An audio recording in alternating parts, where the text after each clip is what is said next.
আসসালামু আলাইকুম সবাইকে। প্রতিদিনের মতো বাসায় রান্না অনেক কাজ থাকে, কিন্তু আজকে তুলনামূলকভাবে রান্নার আয়োজনটা কম ছিল, তো ভাবলাম যে ছাদের কাজটা করব। কিন্তু আপনাদের ভাইয়া ছোট মাছ নিয়ে এসেছে। এই ছোট মাছ রান্না করে তাকে আজকেই খাওয়াতে হবে। তো আমি আর আপা মিলে চলে এসেছি ছাদে এবং এসেই মাছ বাছা শুরু করে দিয়েছি। তারপরে তার জন্য রান্না করে দিতে হবে। এই হলো গৃহিণীদের জীবন। আমি আজকে চিন্তা করেছি ছাদের মধ্যে যত টব আছে এগুলো ছাদটাকে সুন্দর করে পরিষ্কার করা, বিভিন্ন কাজগুলো মাথায় নিয়েছি আর বাজার নিয়ে চলে আসছি। এখন আর কিছুই করা নাই, তার জন্য টাটকা এই মাছ চচ্চড়ি করে, আমরা বলি চচ্চড়ি, আবার অনেক জায়গায় পুরপুরি বলে, তো এই খাবারটা সে খুব পছন্দ করে এবং তাকে সেটা খাওয়াতে হবে। তাছাড়া অন্যান্য বাজার মাছ টাছ করছে, তো আমি আপাকে বললাম যে তুমি ওগুলো করো, কিন্তু আপাতত আমাকে একটু একটু ধুয়ে দাও, আমি তাকে রান্না করে খাওয়াবো। কারণ দুপুরে সে নামাজ পড়ে এসেই খেতে বসবে, তখন তাকে এই রেডি মাছটা না দিলে তার খুব কষ্ট হবে। তো ভাবলাম যে তাড়াতাড়ি করে এই কাজটা শেষ করে তারপরে হয়তো যদি আজকে সময় থাকে তাহলে ছাদের কাজটা কিছুটা হলেও করতে পারি, কিন্তু আদৌ জানি না আজকে সম্ভব কিনা।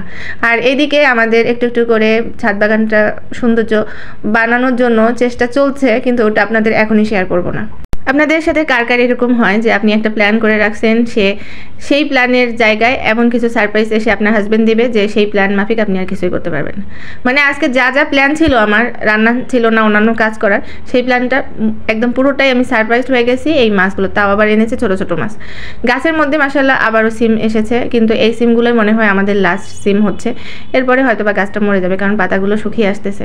আর আলহামদুলিল্লাহ অনেক সিম খেলাম গাছ থেকে। তো এখন আল্লাহ এরপরে কি দেয় সেটা আপনাদের সাথে শেয়ার করব। আর এদিকে মাছটা আপা ধুয়ে দিচ্ছে, যদিও বা আপা এখান থেকে ধুয়ে দিচ্ছে, আমি বাসায় গিয়ে আরও ভালোভাবে মাছটা ধুবো। কারণ আমার সব কিছু জিনিস নিট অ্যান্ড ক্লিন না হওয়া পর্যন্ত আমি ভালোভাবে কোনো কিছুই করতে পারি না, রান্নাতে পারি না। আমি নিজে হাতে লাস্ট ফিনিশিং একটা, বাকি আরও কয়েক রকমের মাছ আছে, সেগুলো আপা আস্তে আস্তে পরিষ্কার করে ধুয়ে তারপরে বাসায় নিয়ে যাবে, তারপর আমি প্যাকেট করে ফ্রিজে উঠাবো।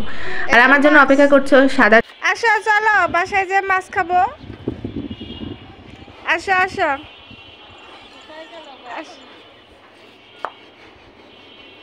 আসো আসো, মাছ খাবো আমরা, মাছ মাছ মাছ খাবো, আসো আসো আসো আসো আসো আসো আসো, মাছ খাবো আসো আসো।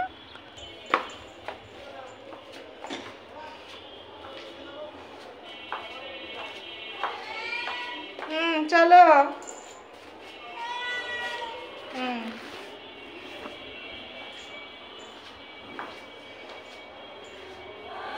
এখানে সাদা টু আমার সাথে সাথে বাসায় চলে আসলো, আর বাসায় গিয়ে সে আমার জন্য অপেক্ষা করছিল কখন আমি মাছ রান্না করব আর তারপর সে খাবে, এবং সে ততক্ষণ পর্যন্ত রান্নাঘরে বসেই থাকে যতক্ষণ পর্যন্ত আমি রান্না। তো বাসায় এসে চচ্চড়ি বসিয়ে দিয়েছি, এখানে পেঁয়াজের পাতা, টমেটো, কাঁচামরিচ যত কিছু আছে সব কিছু দিয়ে দিয়েছি। আজকে শুধু এই রান্নাটাই হবে বাসায়, আর তার জন্য রান্না দ্রুত রেডি করে টেবিলে সার্ভ করতে হবে। তো আল্লাহ হাফেজ।